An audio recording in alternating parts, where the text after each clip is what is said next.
The topic of discussion today is safe haven.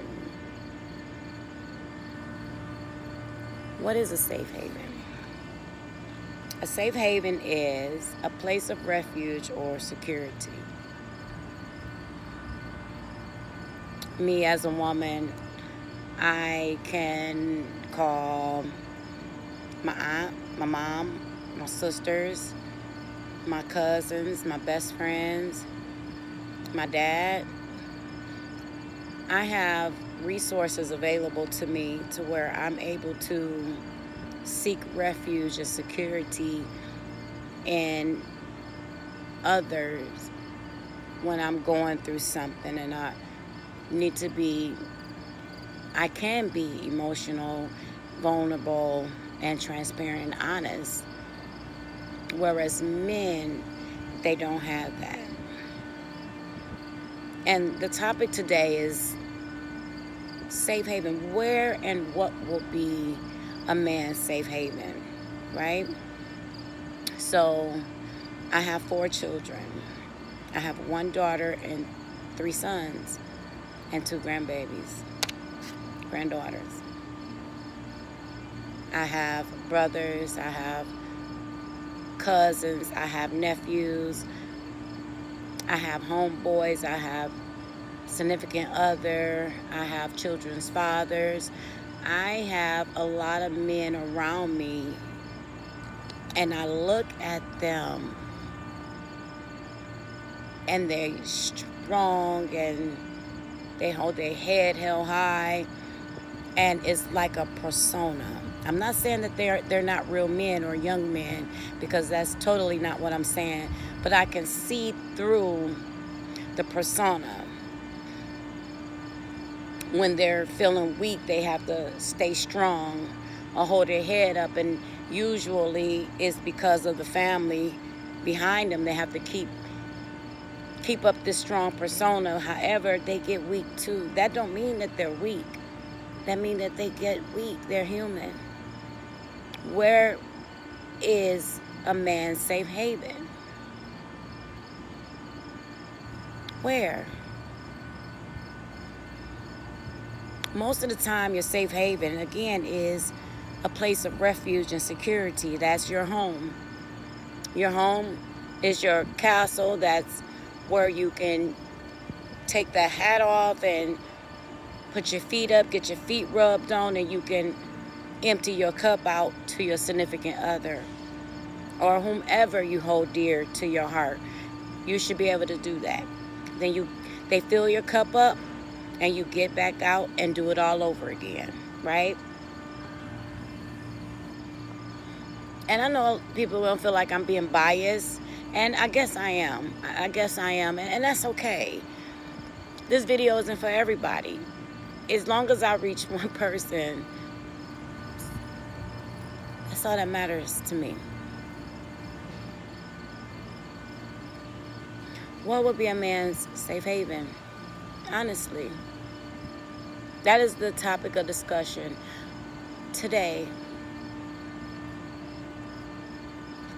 Because when I look at the men in my life and others, even on Facebook, just around, I see men and I see a constant warring. It's like they're warring with their internal self and their physical self. Like their natural self where you can see them. But the internal is down on the inside. You can't see that. But it's a constant warring. And it's a constant worry, right?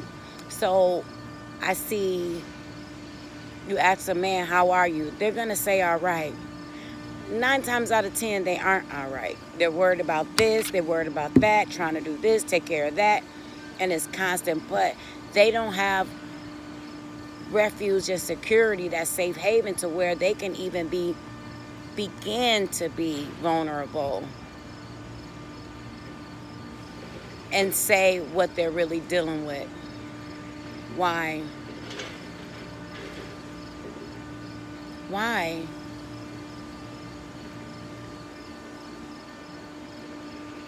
You look at a man trying to be a good man, a good father, a good son, a good uncle, a good partner to everybody around them, and then they put themselves on the back burner. Even while trying to give themselves a little bit of themselves because everybody else is pulling, even trying to be just a little bit. That is torture, it's torment, silent torture. I, as a woman, I can go anywhere and I can communicate with anybody, man or female, and I can be vulnerable, transparent with them, and completely honest, and give them parts of my internal self, and I'm vulnerable with it. Men don't have the luxury of doing that. Women, we can do that wherever we can go. We can call our aunts, kids, friends. We can do that. We go to the beauty shop, we can get in deep conversations, and then we'll feel better when we leave. You know what I mean? But men, they don't have that, right? So if they go get their hair cut and shooting the shit with their barber, whatever, it's going to be very, very superficial. Very superficial, right? Yet they dealing with so much. And they don't have a safe space, a safe haven to where they're able to release.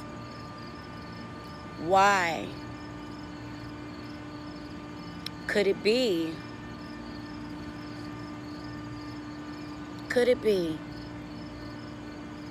it's because of the way that they were raised?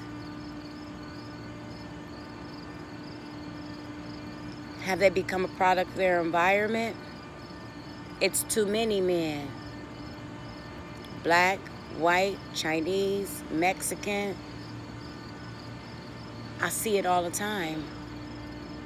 Could it be that once upon a time they allowed themselves to be vulnerable and transparent with a person, and that person hurt them with their story?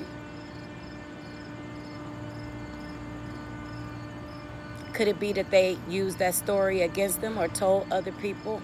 Because see, that internal stuff right there is things that can pretty much destroy a person. That's why we keep it under lock and key. We kind of keep it hid and tucked. And a person has to earn that before you can really give them that.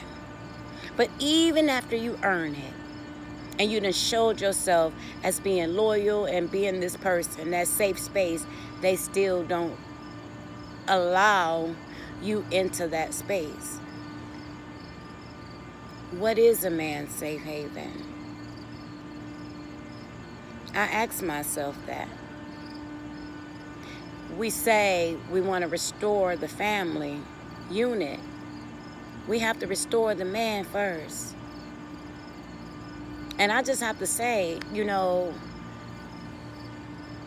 a lot of women, a lot of us think we all that in a bag of chips and we got all our shit together. And you may look good on paper. You may be amazing on paper. However, you're not that great, my lady. No disrespect, because I'm saying it respectfully.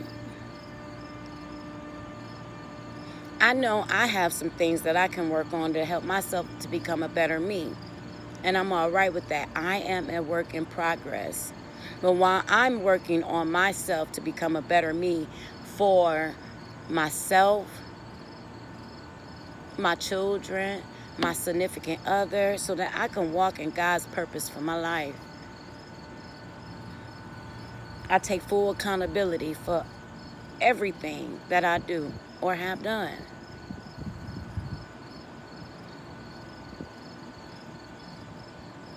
Why is it so hard for a man to have refuge and security as a safe haven? Why is it that me as a woman deserve that and a man don't? Why?